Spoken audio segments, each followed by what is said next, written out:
The U.S. unveiled its nuke deal with Iran. Now Congress must approve it. Will it guard the world against a nuclear Iran?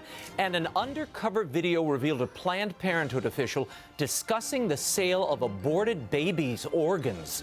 Congress is investigating. Member of the House Foreign Affairs Committee and co-chair of the Pro-Life Caucus, Representative CHRIS Smith, will discuss it all. Later, our presidential contenders series continues. New Jersey Governor CHRIS CHRISTIE sits down with me in an exclusive interview.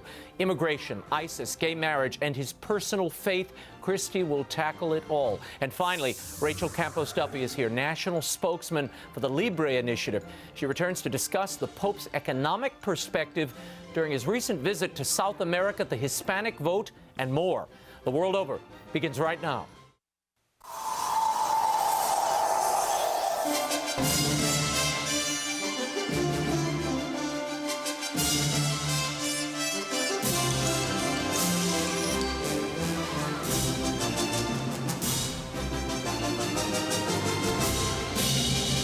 Now, from Washington, D.C., Raymond Arroyo. A warm welcome to all of you joining us in the United States and the world over. Governor CHRIS CHRISTIE, Congressman Chris Smith, and Rachel Campos-Duffy are all straight ahead. I'll also announce the winners of my Will Wilder and the Relic of Perilous Falls giveaway. If you'd like to comment on tonight's show, or if you have a question, I'll be live tweeting throughout. Find me on Twitter at Raymond Arroyo, or you can email me at worldover@EWTN.com. Here's the brief news from the world over this week. 4 U.S. Marines were killed when a gunman opened fire on 2 separate military sites in Chattanooga, Tennessee on Thursday. The incidents are being treated as acts of domestic terrorism, according to the FBI. The suspect, 25-year-old Mohammed Youssef Abdul Aziz, sprayed a military recruiting station with gunfire around 10:45 a.m. Eastern Time. From there, he proceeded to a Navy Reserve center 7 miles away. It was there he murdered 4 Marines and was himself killed. At least 3 people were injured in the attacks, including 1 police officer and 1 military service member. And the historic Iran nuclear containment deal was unveiled this week. Now the campaign to sell it to legislatures and the UN is well underway. The accord between the 6 world powers and Iran requires the Islamic Republic to dismantle certain elements of its nuclear program. Iran must lower its uranium enrichment levels and give up thousands of centrifuges. In return, Iran will receive billions of dollars in relief from crippling international sanctions. Nuke inspections are conditional. Opposition to the deal has been fierce on Capitol Hill, and in Israel, Sunni Arab rivals of Shiite Iran have also expressed concerns. President Barack Obama continues to argue that this agreement is the best and most peaceful way forward. Either the issue of Iran obtaining a nuclear weapon is resolved diplomatically, through a negotiation, or it's resolved through force, through war. The UN Security Council is expected to vote on the deal in the coming days. The U.S. Congress has 60 days to review or potentially reject the deal, but the president is threatening to veto any congressional rejection. More on this when Congressman Chris Smith joins us in a moment. Now to Syria and Iraq. We reported last week that Franciscan father Dia Aziz had been abducted from his Christian village in Syria by militants. The priest has now been freed and is in good condition. No word as to the terms of his release. However, another priest, Greek Melkite father Anton Boutros, and his driver are believed to have been kidnapped. They've been missing since Father Boutros failed to show up for Sunday Mass at a parish outside of Damascus. 6 other clerics remain unaccounted for, all abducted since the beginning of the Syrian conflict. Meanwhile, in Baghdad, 2 kidnapped Christians were killed by jihadists despite the payment of their ransom. The Chaldean Patriarchate there is again asking for increased protection in what it says is a worsening situation. And House Speaker John Boehner and governors of Texas and Louisiana are calling for an investigation of Planned Parenthood. This after the release of a stunning video that appears to show a top Planned Parenthood executive discussing the procurement and sale of fetal organs. In it, Senior Director of Medical Services, Dr. Deborah Nukotola, is seen and heard describing in gruesome detail the precision used by abortionists to preserve organs of value while crushing and dismembering unneeded body parts.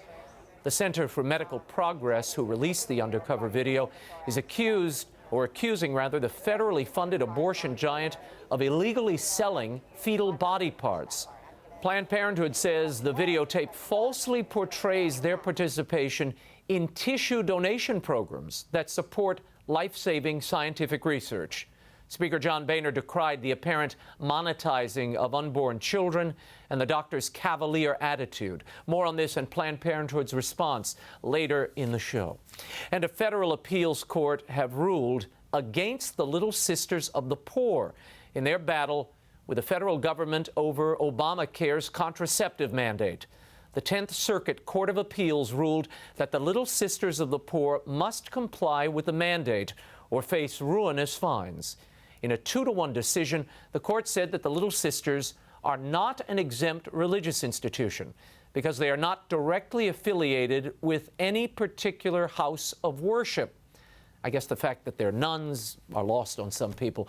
The judges also ruled that the HHS accommodation for nonprofit organizations such as the Little Sisters was sufficient. Their organizations could declare their religious objection and sign a form, allowing a third party to provide contraceptive coverage to its employees, including abortifacients and sterilization.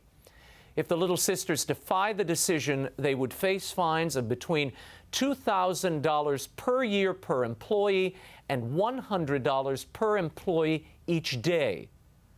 The Little Sisters provide elderly care for the poor at 28 U.S. facilities.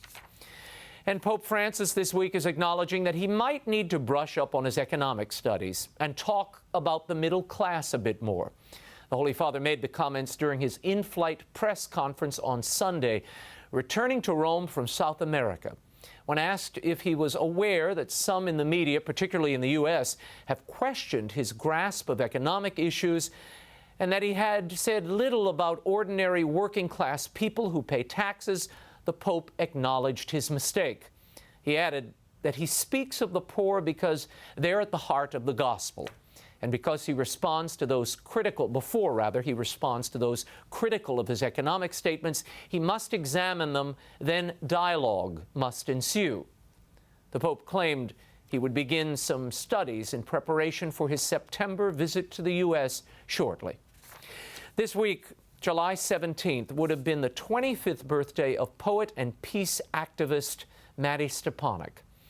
I have some difficult news to report. Maddie's mom, Jenny Stepanek, who has often appeared on the show, in fact, she was on our Conversation show this week, she announced that she's been diagnosed with a very aggressive form of uterine cancer.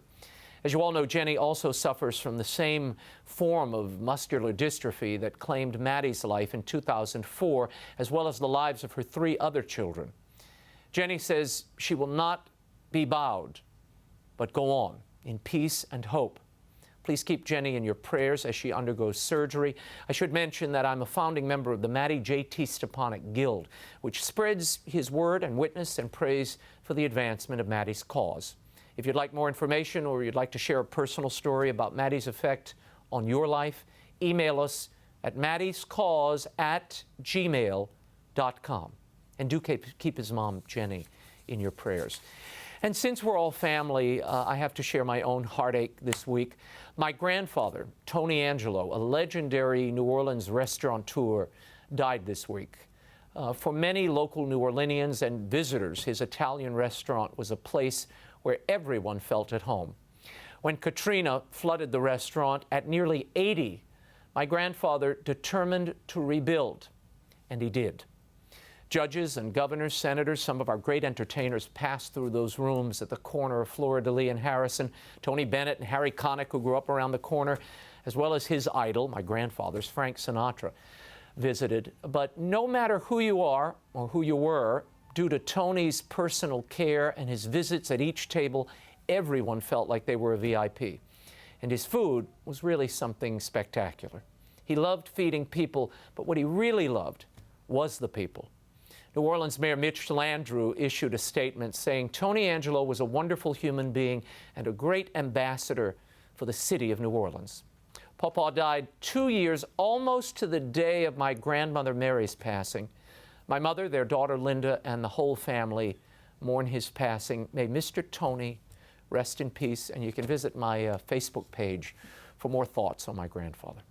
When we return, Congressman CHRIS Smith will tell us about the recently struck nuclear deal with Iran, as well as his proposed investigation of Planned Parenthood. And CHRIS CHRISTIE is straight ahead in an exclusive interview. The World Over Live continues in a moment. Stay right there.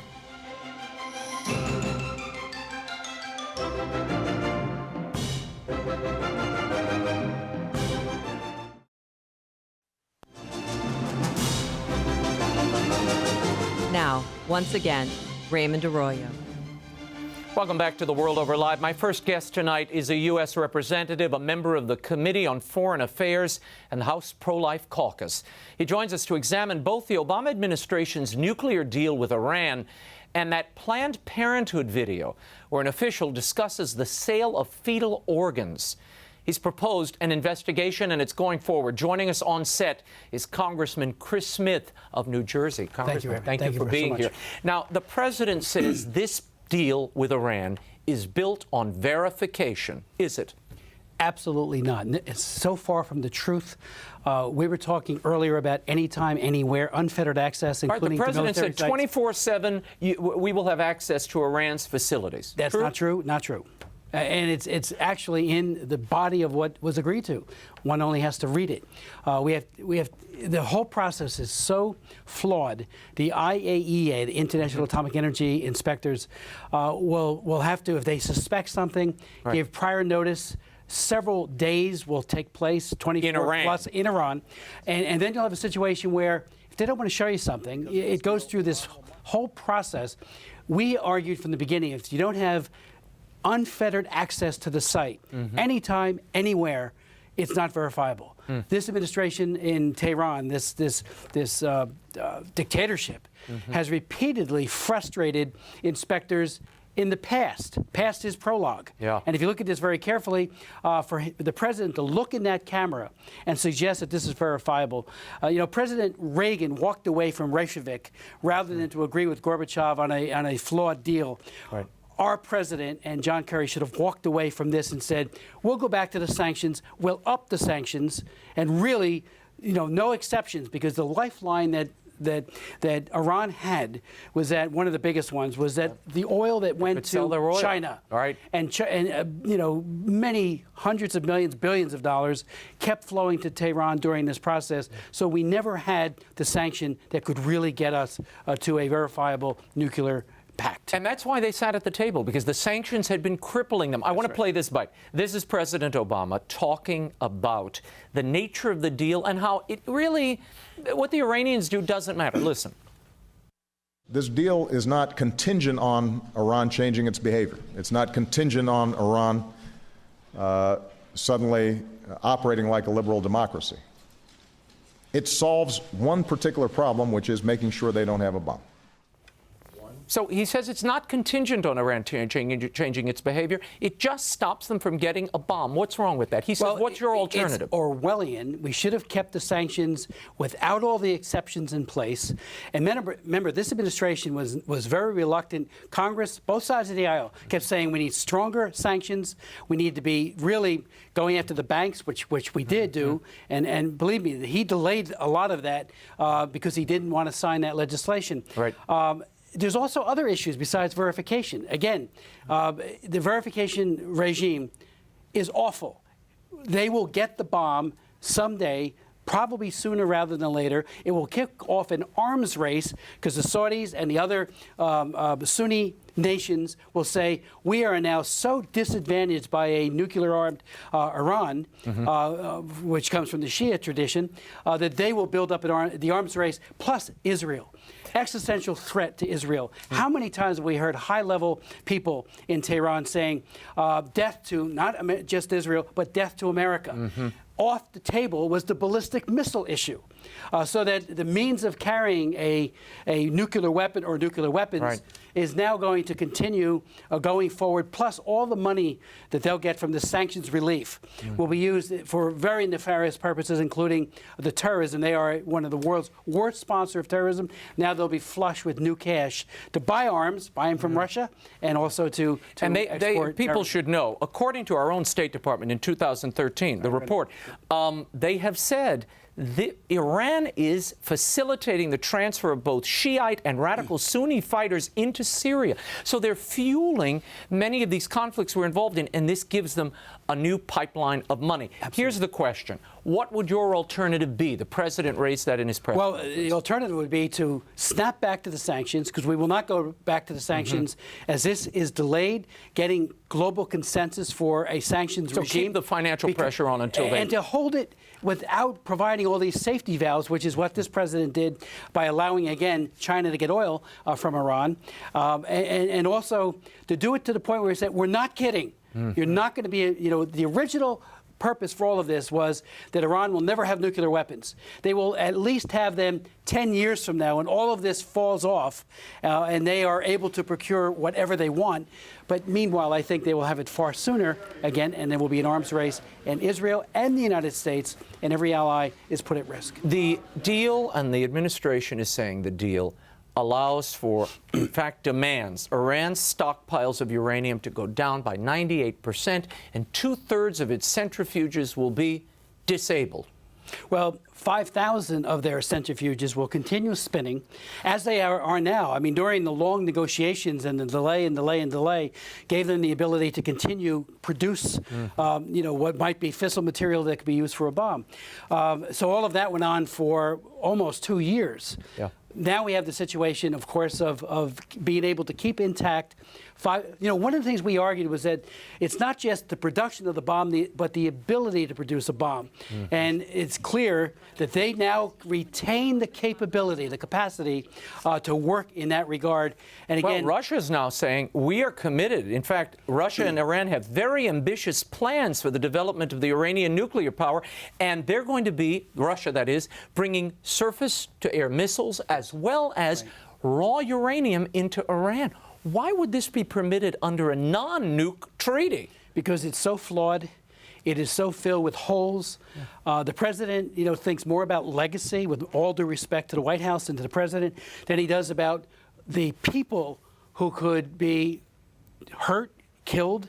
We're talking about a situation the likes of which I've never seen.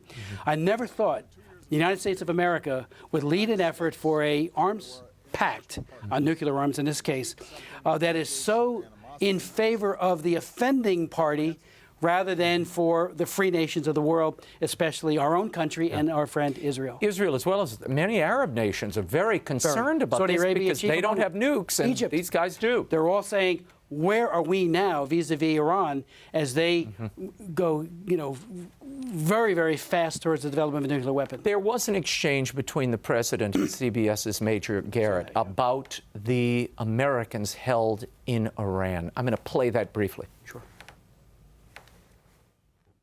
As you well know, there are 4 Americans in Iran, 3 held on trumped-up charges, according to your administration, 1 whereabouts unknown. Can you tell the country, sir, why you are content with all the fanfare around this deal to leave the conscience of this nation and the strength of this nation unaccounted for in relation to these 4 Americans? The notion that I'm content as I celebrate with American citizens languishing in Iranian jails, Major, that's nonsense. And you should know better. I've met with the families of some of those folks. Nobody's content. And our diplomats and our teams are working diligently to try to get them out.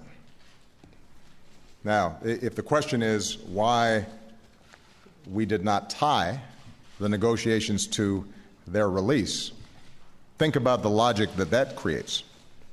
Suddenly Iran realizes, you know what, maybe we can get additional concessions out of the Americans by holding these individuals. So the president says he's working diligently to get these people out. Why wasn't it part of the deal, though? I have asked that question of Secretary Kerry. I held 2 hearings on Saeed Abedini, who is the American pastor of Iranian descent, who was told he could come and build an orphanage. And he was doing that when he was arrested, and he has been tortured, maltreated in every possible way imaginable. And his wife, Magme, has testified at 2 of my hearings and twice at other hearings. She said at the first hearing, that was chaired by Congressman Frank Wolf, that the State Department told her that there's nothing we can do to help you. An American citizen being held by a dictatorship and suffering torture. At my hearing, she echoed that. She showed her disappointment. She's in a precarious position that if she goes too far, the administration will further distance itself from her. It's because she does want their help. But it seems to me that in a gesture of goodwill, at the bare minimum, the people across the table would have said, you know, those Americans we're holding, you can have them. Yeah. And they did not do it. Yeah, it's an easy give. And the president, and John Kerry made this as a point as well, it was any conversation about that was done on the sidelines of the negotiations. How can we trust them now? And the president just said that we wouldn't want to have to make further concessions. We made all the concessions in the world. This is an egregiously flawed deal. As more Americans realize what's in it, they'll say, this isn't about making peace and promoting peace. It's about undermining peace and making nuclear arms, first in Tehran and then throughout the area, much more probable. And of course, right in the crosshairs, existential threat is Israel. Before I go on to the next topic, we've got to talk about Planned Parenthood. The president said something about what is informing this jihad we're seeing all over the world, and even Iran's intentions. Roll this, and then I want to talk to you about this Chattanooga shooting. Go. We have to address the youth in the region with jobs and opportunity and a better vision for the future, so that they are not tempted by the nihilistic, violent,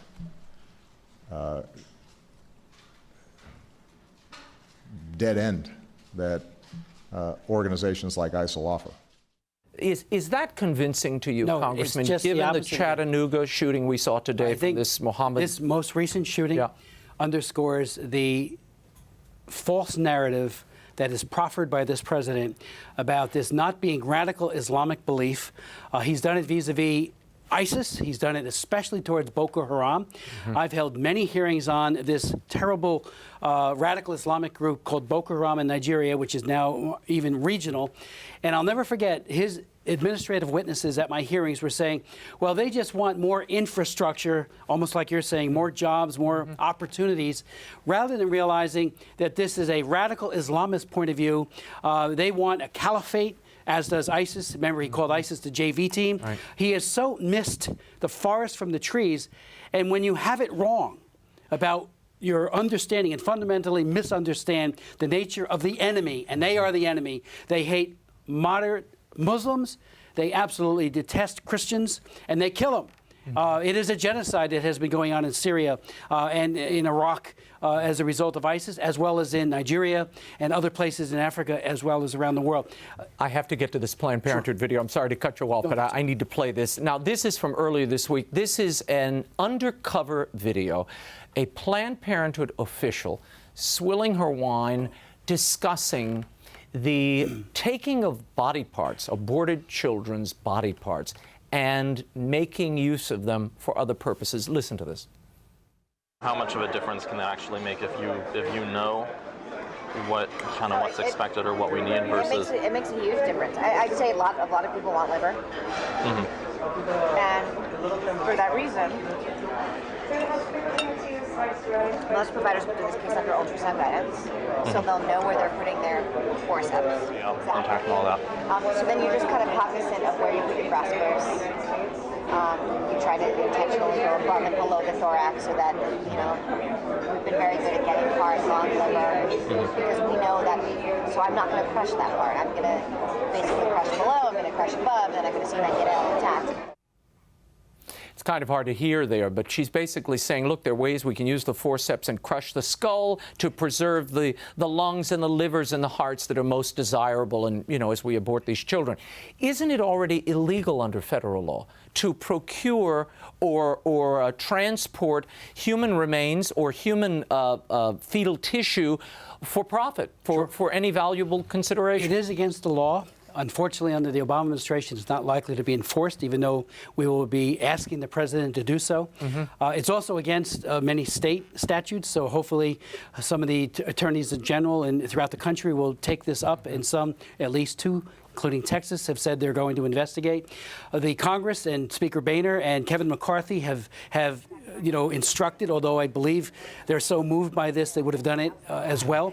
Energy and Commerce Committee Chair, as well as the Judiciary Committee, Bob Goodlatte, are going to conduct significant investigations into this barbaric behavior. You know, Dr. Nucatola said in that interview, and I watched the long version of it. 2-hour version, yeah.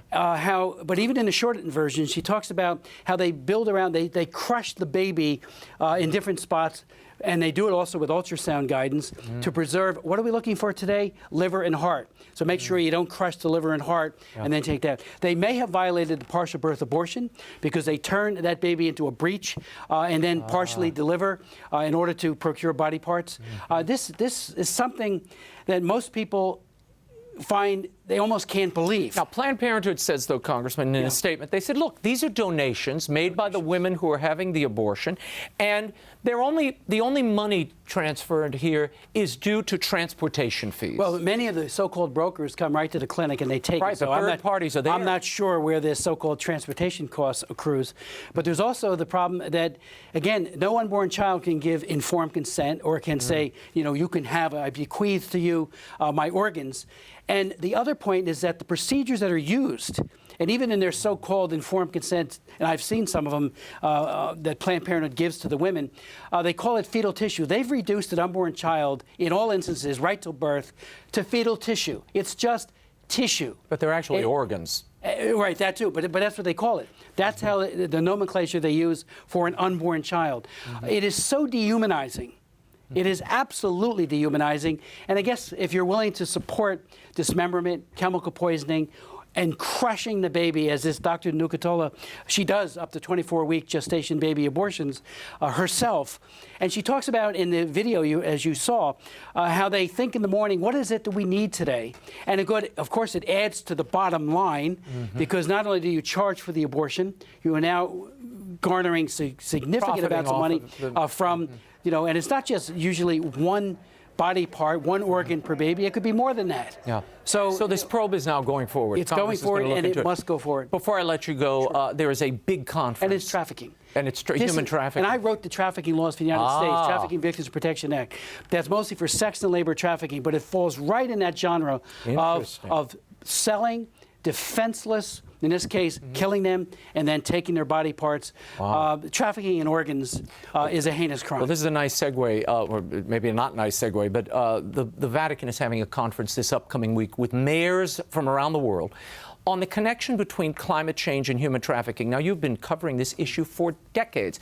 Is there a connection in your mind between climate change and human trafficking? I don't see that there can be, should be. I think it's a stretch of huge proportions.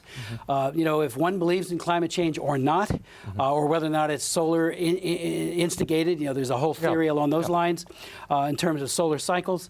The bottom line is that trafficking is the evil of people who would turn people into commodities for the purchase, for the sale of that individual. Women in sex trafficking, some men and boys, little children, and labor trafficking, both men and women. It is a nefarious trade. Again, I wrote the law that is designed to stop it, to prevent it, to prosecute the traffickers, and provide tangible protection for the trafficked women. I've been arguing that the Vatican, rather than its initiative, needs to be looking, as it has done in many places, but not as a universal church, into the sheltering part. You know, no one does it better. I've been in shelters in Bolivia, in Peru, United States, in Rome. Sister Eugenia runs these wonderful shelters where not only are the physical and health needs attended to for these trafficking victims, but they're there to love them with the love of Jesus Christ. And that's where the real healing comes from. And a real need. And the church should make that their major push. Final question, 30 seconds. Will the Congress approve this Iranian nuke deal? They have 60 days to review, but it doesn't look like you have much of an option. The president's already said, if you turn it down, I'm going to veto it. So he's basically saying you don't have a role in this. What bad faith for a president, instead of trying to persuade, coming out of the blocks, that this is such a good deal, you'll all want to rally around it in the interest of regional and global peace. He says, I'm going to veto it. Don't mess with this, even though it's all been done in large secrecy in terms of the provisions throughout this process. What a lack of faith in his own product, because he knows that it's likely the Congress, House, and Senate, both parties, will reject it. Now, we need 2/3 to overcome the veto. You won't get and that. It's not likely we'll get it, although it really will come down to about 12 Democrats in the U.S. Senate. And, you know, this should have been a treaty. The Constitution makes it very clear, particularly something of such monumental weight, that this should have been a treaty. Then he would have needed 2/3 of the Senate and the Senate only to ratify it. Instead, he went with an executive agreement, which is a handy little way of bypassing the Constitution in order to And a new president can just toss it out. But the problem is you've got 5 other nations And then how do you get those sanctions back? You know, the bad faith coupled with the horrific product needs to be turned down by the Congress, and I believe it will, but I don't know if we'll have the votes to override. Congressman Chris Smith, thank you for being here Raymond, as always and for your passion. When we return, it's apparently Jersey week around here with the Congressman. Our next installment of the World Over Presidential Contender series continues. Up next, New Jersey Governor CHRIS CHRISTIE is here. My exclusive interview with the GOP presidential candidate. You won't want to miss this. Stay tuned.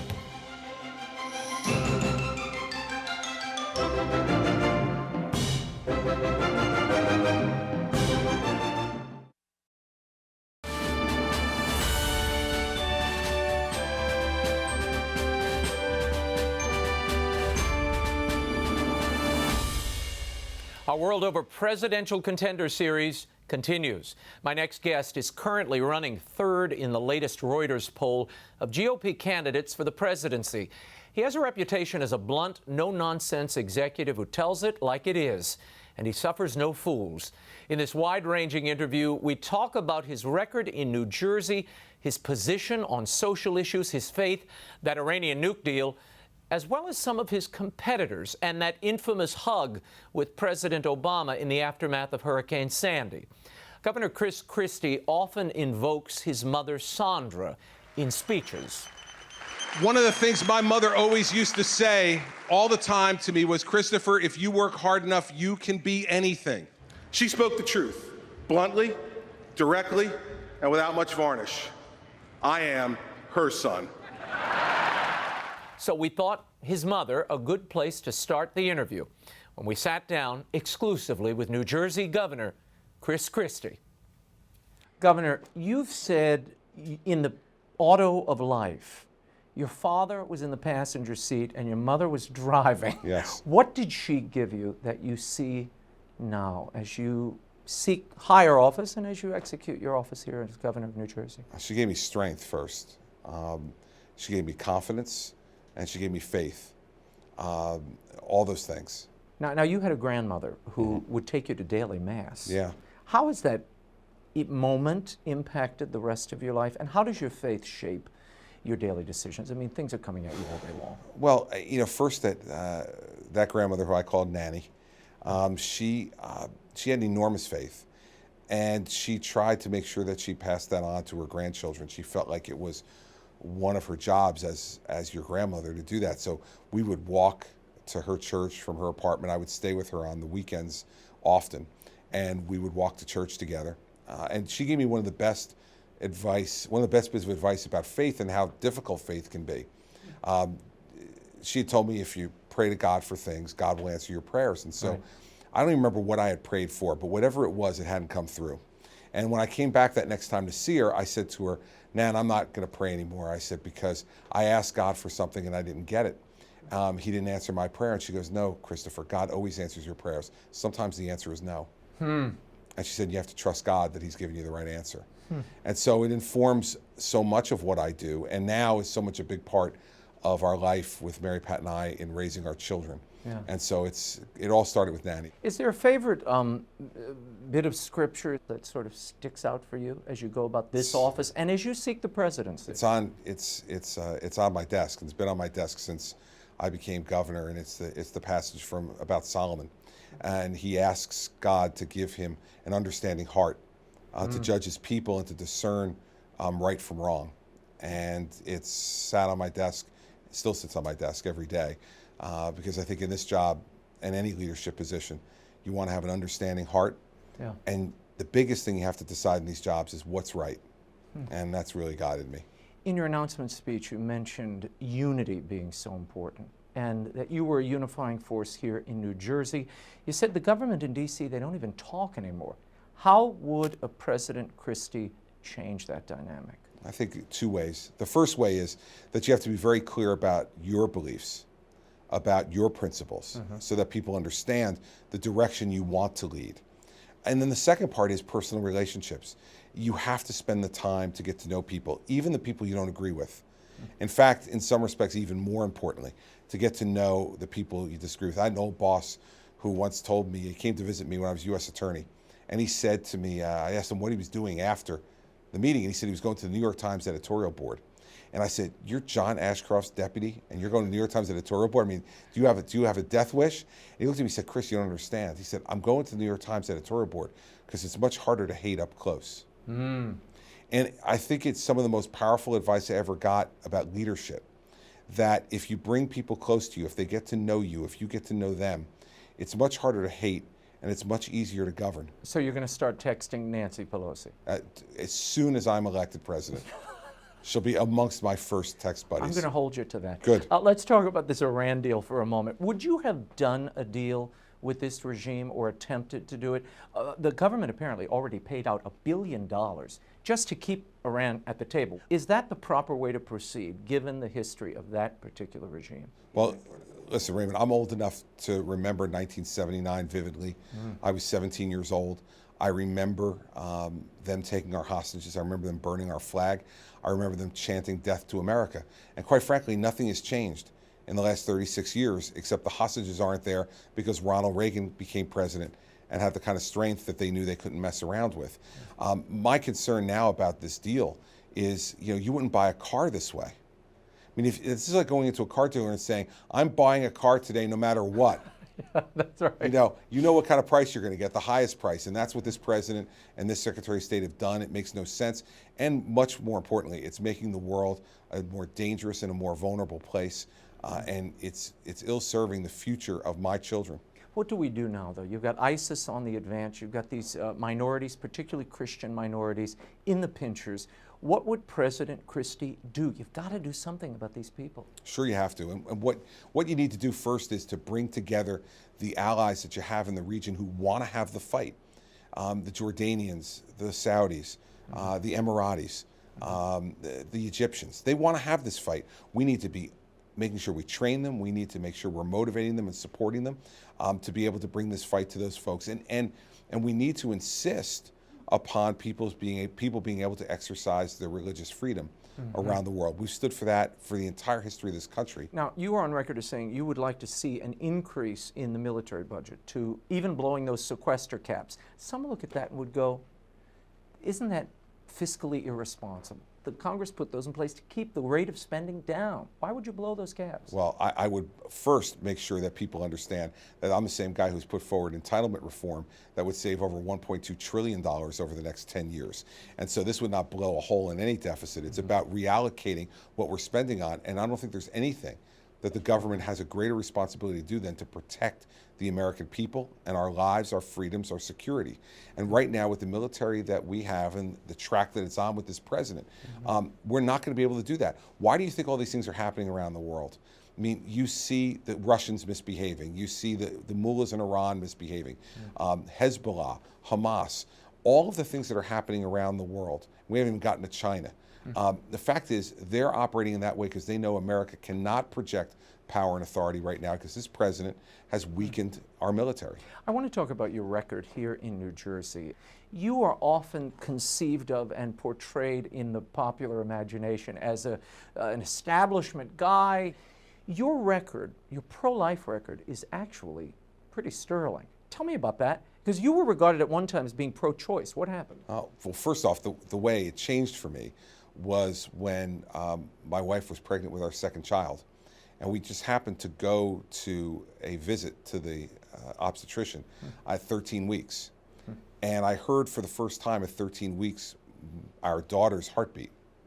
And as I was riding back to my job, I thought to myself, you know, under my position on abortion, I said, that's not a life. And that's just wrong. It's wrong. I'm wrong. And it became clear to me that I had to change my position publicly as well, not just privately. And so that was the moment that changed it for me. And I'm the first pro-life person who's been elected governor of New Jersey since Roe versus Wade, been elected and reelected. We've vetoed Planned Parenthood funding out of the budget now 6 times in my 6 years as governor, and stood on the steps of the courthouse and spoke to pro-life rallies because I believe in it. And it's not something that came to me easily. It's something that was a profound moment for me. And life is a precious thing, and we need to protect it. You also vetoed gay marriage legislation here in New Jersey. I did. Given the Supreme Court ruling, first of all, give me your thoughts on the reasoning of that ruling. Well, it's funny, when I read 2 days in a row the Obamacare ruling by Chief Justice Roberts, and then Chief Justice Roberts' dissent in the same-sex marriage ruling, I kind of wish that the Chief Justice Roberts from the same-sex marriage had spoken to the Chief Justice Roberts on the Obamacare ruling. If they had just spoken to each other, we might have had consistent rulings. But unfortunately for me, the same-sex marriage ruling was a result in search of a rationale. And as a lawyer, I know that that's not the way courts are supposed to be ruling. And as a conservative, I don't believe that's the role that courts are supposed to be playing in our society. So I profoundly disagree with the court's reasoning and how it got to the result that it did. What would you do as president? Anything about this marriage issue? Well, listen, I think what we need to do is to be promoting marriage in our country. It's a really important thing for us to begin talking about again in that context. We need to be talking about how that's the way we build families. That's the way we strengthen our society, and I quite frankly think that we're not talking enough about that part of this. Let's talk about religious rights for a moment. There's a lot of concern. There are some in the gay community that say, look, we need to make sure that we're not discriminated against now in the workplace, we want public accommodations, etc. You have said to government workers who might exercise their religious conscience, you took the job and you took the oath. No religious exceptions for them? No, listen, what I mean by all of this is that we need to protect everybody's rights, everybody's freedoms, everybody's beliefs. And the fact is that for folks who are working a government job, you know, it depends on what role they're going to play, Raymond. But I believe in the end that the church and their beliefs and the beliefs of anybody, no matter what your faith, have to be protected under our Constitution. And the right to exercise those beliefs has to be protected as well. Talk to me about Common Core. You were a very outspoken supporter of Common Core at one point. What happened? It doesn't work. That was it? That was it. Listen, we tried it for 4 years, and it doesn't work. The testing, the bar they're setting? No, I don't think it's a testing, Raymond. Some people say it's just standards. They say it's only standards. No, but it's more than that. The Obama administration has made it more than that. They broadened it out into really investing and infecting curriculum and the curriculum choices. And in the end, it didn't work because parents didn't believe in it and teachers didn't believe in it. Well, if parents and teachers don't believe in an educational approach, it is doomed for failure. And so I thought it was worth a try, given that it originally came from the nation's governors. But when it became infected by the federal government and the Federal Department of Education, folks at the local level became suspicious that this was a federal takeover of their educational system. They didn't think it made sense. They didn't like it. And I am not going to be an advocate for something that doesn't work. So we tried it. We gave it a good faith try, and now we're getting rid of it. Let's talk about immigration. You have said we have to secure the border, but you're not a fan of building a wall from one end to the other.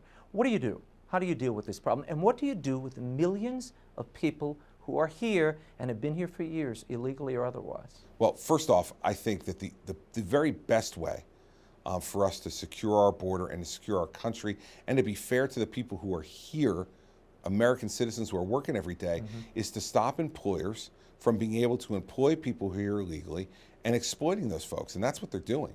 They're often paying them low or no wage in some instances.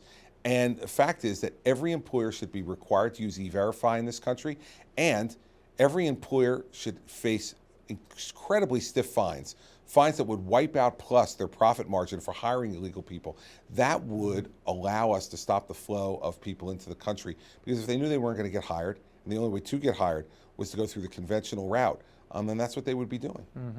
GOP presidential candidate Donald Trump has been making headlines for his comments on immigration, especially his suggestion that Mexico is sending the worst elements of its society to the U.S. This past week, he offered an idea. So I had an idea. I think it's good.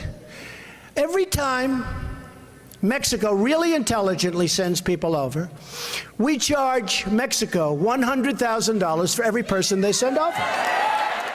What do you make of some of the comments by Donald Trump recently? He said he would charge Mexico for all the people here illegally. Like, do a head count and charge them. Yeah, well, you know, this isn't people who are going to Mar-a-Lago and are going to not be able to leave until they pay their tab. You know, I don't think that's necessarily feasible. But the fact is that what we should be doing is to be working with Mexico to make sure that the rights of people on both sides of the border are respected, and that the border is secure for both countries. And we should be working together with Mexico on that, but I don't know that the chargeback idea is going to work necessarily. Okay, but we'll check in at Mar-a-Lago. Yeah, let's see. Yeah, we'll see what they do. We'll see. Jeb Bush is obviously the front runner in all of these polls. He's raised over $100 million so far. How do you compete with him? How do you beat him? What's the path? The path is that you show the kind of leadership that you provided over time, give a vision for the type of leadership you're going to provide for the American people, and be a fighter for the American people. I mean, I think what the American people want more than anything else right now is someone who's going to go down to Washington, stand up hard and fast for the principles that we and the freedoms that we believe in, and is also going to be someone who knows how to get things done. And the fact is that everybody else in the race may have one of those. I think I'm the only one in the race that has both. People keep pounding you over this Bridgegate thing. This is a local story. There have been 3 probes. You've been cleared in all of them. How do you stop that narrative? You just continue to tell the truth. You know, I'm not going to ever run away from any question. And so I'm just going to continue to tell people the truth that, you know, when you're governor, there are certain things that happen on your watch that you must be accountable for. And I've been accountable by firing the people who were responsible for that. And now we need to move on to the real problems that are going on in this country and not to a traffic jam in New Jersey. There's a new Reuters poll. You are number 3. You have moved up exponentially in this poll. At the same time, you look at some of your unfavorables, 50% unfavorables in some of the averages. How do you overcome that? Well, you know, those are there because I've actually done something. You know, whenever you do something as a leader, there are going to be people who don't like you and don't like it. People are very resistant to change, and they're certainly resistant to making hard choices like we've made here in New Jersey to balance 6 budgets in a row and veto spending and veto tax increases. And so you're going to have that. I think the way you do it is campaigning. Campaigns matter. Campaigns matter. It's time to go out and talk to the American people about your vision for our future, for creating jobs for American citizens, for making sure that folks understand that America will continue to be the strong leader in the world, to stand up to this entitlement mess that's bankrupting our country. Go and talk about those things, and also let them see who you are and let them see my heart. It's amazing when you talk to people and about CHRIS CHRISTIE. The 2 things that stand out, they mention Sandy and your efforts as a leader during that recovery. But the Obama hug, hugging the president, a lot of conservatives have a big problem with that. They say that it lost Romney the race. You would say what about that hug? First of all, I would say it didn't lose Romney the race. But secondly, I didn't hug the president. I'll tell you the hug I did give that I remember is to a young girl named Ginger Doherty, who came up to me at in Middletown, Port Monmouth section of Middletown, which is a middle-class section of that town. And she came up to me a few days after the storm, and she's the first person who made me cry. after Sandy. She came up to me and she said, "Governor, I'm so scared because I lost my home." And I put my hands on her shoulder and I said to her, "You didn't lose your home. You can never lose your home. You just lost a house. Your home is where your mother and father are, and they're standing right behind you. They're right there, so you'll never be without a home as long as you have your mom and dad." And that little girl has remained friends of ours and her parents ever since that moment. That's just one of the hundreds, if not thousands, of hugs that I gave to victims throughout New Jersey in the weeks and months after Sandy. And still some that I still hug today who are still struggling to get their lives back to where they want them to be. So everybody wants to talk about a hug that didn't happen. I'd much rather talk about all the hundreds of not thousands of hugs that did happen, including that one to Ginger. Final question. What's the thing you fear most? And what are you most excited about as you begin this journey toward the presidency? Well, the thing I'm most excited about is the opportunity to make our country and the world a better place.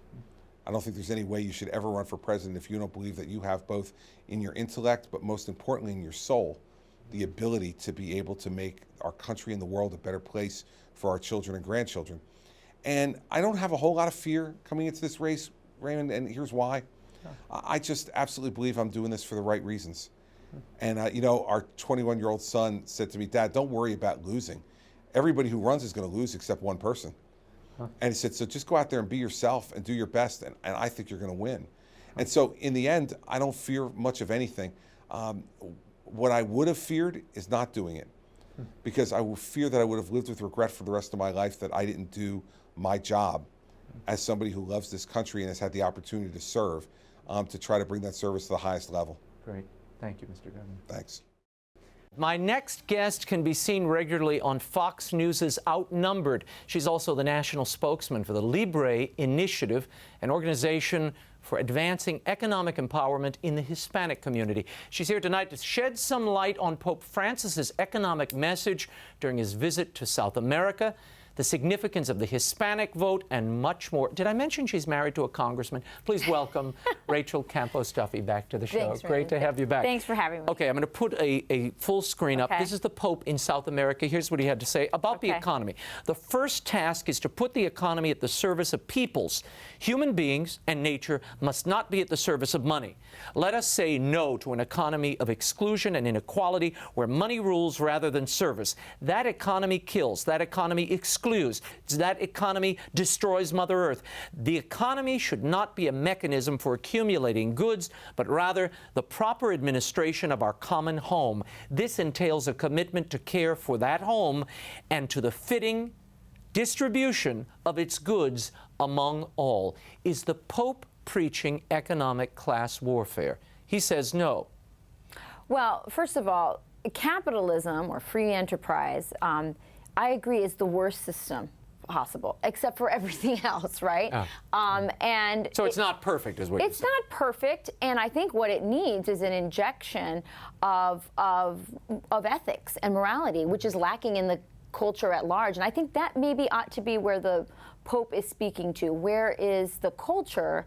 And are those moral principles, the ethics that would infuse business, are those infused in the culture at large? And I think that's where he should, because frankly, there's an article that says, I just received, that he actually admits that he knows very little about economics. Well, you see, but this is where my take is, if you get past the inflammatory stuff, and you realize that this is a man who grew up, spent most of his life in Argentina, hardly the free market capital of the world, crony capitalism and Peronism, let's face it.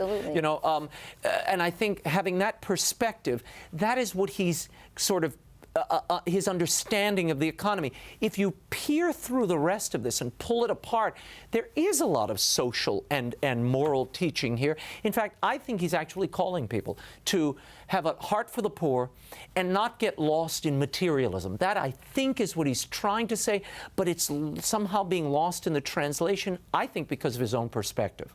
Well, because of his own perspective, but also because of his own words. I think just before Cardinal George passed away, God rest his soul, he actually talked about sort of these confusing sort of spatterings of statements that from the Pope that are contradictory, and he sort of asks, you know, please don't make us be the one to have to sift through it. Please be more clear so we understand where you're coming from. In terms of class warfare, I think Mother Teresa said, we don't need class warfare. What we need is a class encounter where the rich save the poor and the poor save the rich. And I think that when he goes to Latin America, and he stands next to an authoritarian, you know, third-rate populist who, frankly, has done a lot to erode the freedom, including religious freedom. You're talking about Morales in Bolivia. We know he's going to be in Cuba soon as well. It sends a very conflicting message, and we're not hearing enough about the people that are languishing in prisons in Cuba, the people that are languishing in prisons in Venezuela, because these figures, these authoritarian populist figures in Latin America that have arisen, these guys are squashing the opposition. Oppressors of human rights as well as religious rights in the case of Cuba. As well, and we're not hearing much about that. And I tend to agree with you. I think the mixed message is coming from, because I think he's actually saying what Mother Teresa is saying. You have to encounter these people. You need a real encounter with the poor. We should be with the poor. That I think he's trying to say. At the same time, there is this moment that everyone remembers from last week where the Pope received that hammer and sickle crucifix from Morales. Yeah. And he said, oh, I didn't know that, when he looked at it. And later on the plane, he said, look, it's a piece of protest art. I'm taking it back to the Vatican with me. Maybe not the best imaging in all of this. Not great imaging, but two things. I mean, I was on social media. There's a lot of people who have endured oppression, religious oppression, at the hands of communism that were deeply offended that he accepted it and didn't use it as a teaching moment for Evo Morales and even for the Bolivian and Latin American populations at large. As a mom, you know, forget all the titles you gave me at the beginning. As a mom, very confusing. We try to teach our children to be reverent of the crucifix, which of course we know is a symbol of the ultimate sacrifice, and to have somebody like Evo Morales, I think really defile it in that way and have the Pope not respond. When we saw Mother Teresa stand up to Bill Clinton and talk about abortion and, you know, really speak truth to power, these are teachable moments for our world leaders who need that teaching from the Pope. And I think his silence on this is from a mom perspective, very troubling. Okay. I want you to put your Libre hat on for a moment to talk about this new Univision poll. Okay. 58% of Hispanics identify as Democratic, 16% as Republican. Now, what happened, I heard many of these Republican strategists saying, look, the more people that come into the United States, particularly Hispanics, the ranks are going to swell for conservatives because these people are God-fearing, they're family-based people, and they agree with the GOP on social issues. Not according to this Univision poll. Well, first of all, let me tell you this. They don't only agree on social issues. They actually, when you get down to the real issues, you take personalities out, take Hillary out, take all that out, they actually agree on the economic issues. And so what we see in this poll is one that Hillary is very well known. I mean, 96% of the people said they knew enough about her to form an opinion. That could not, I mean, even Jeb Bush in the same poll got 16%. So there is a chance that as people get to know more about these candidates, and if these candidates are perceived to be friendly towards the issues that Hispanics care about and can overcome some of the issues like immigration that have been used to batter GOP candidates, you could have a real race on your hand. Just to clarify, 68% view Hillary positively, Hillary Clinton, 35% view Marco Rubio, a fellow Latino, positively. Absolutely. Only 36% for Jeb Bush as well. So this is a GOP branding problem. And this is why I believe the left, or the Democrats, really want to keep immigration alive, and why Donald Trump is such a problem for the Republicans right now, because he is sort of confirming this narrative that that the conservatives, or that the GOP is against Hispanics. I think when we can, when conservatives and the GOP in particular can get immigration off the table, all the issues, look at what is most important to Hispanics. Number one, the economy. Jobs and economy. And education. And on all those, education, they want school choice. These are things that the Democrats are against. I've got to get to this issue before I let you go. Sure. IUDs without parental consent in the Seattle public school system. Girls as young as 11 can request an IUD at the school without the consent of the parents. What do you make of this? I have an 11-year-old. This is absolutely appalling. I say that this is a war on little girls, and this is a war on parents. How dare they think they can put something that invasive into the body? We know that these things cause infections. An 11-year-old, not a parent, not knowing.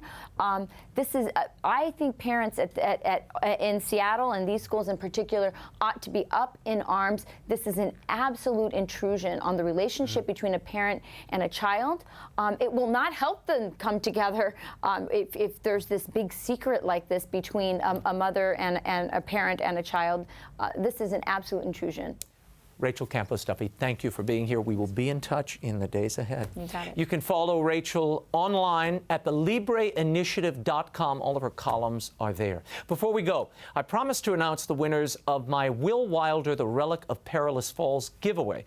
It's my first book for young readers. Now, I asked you all to retweet or post the cover on Facebook, and you did. So many of you did it, and at random I selected 10 winners. I want to thank you all. The winners are Carter Heller, Voldemom, that's her Twitter handle, we've contacted her, Debbie Gambert, Thomas Ryan, Helen Borger, Dawn Teresa, Rebecca Bauer, Lourdes Class, Dana Thibodeau, and Kurt Groch. Now, you've all been contacted. Check your social media messages. Will Wilder and The Relic of Perilous Falls goes on sale March 8th of 2016. Until next week, the show continues on Facebook and Twitter. Like me on Facebook, follow me on Twitter. The links are at RaymondArroyo.com. You can also sign up for my free e-blast there, and I'll send you information you won't find anywhere else. Don't miss next week. I'll have an exclusive interview with Chinese dissident and attorney Chen Guochen. His is a story you do not want to miss. Until next time, I'll be scouting the world over for all that is seen and unseen. On behalf of the staff and crew of EWTN News, thanks for being here. I'm Raymond Arroyo from Washington, D.C. Bye now.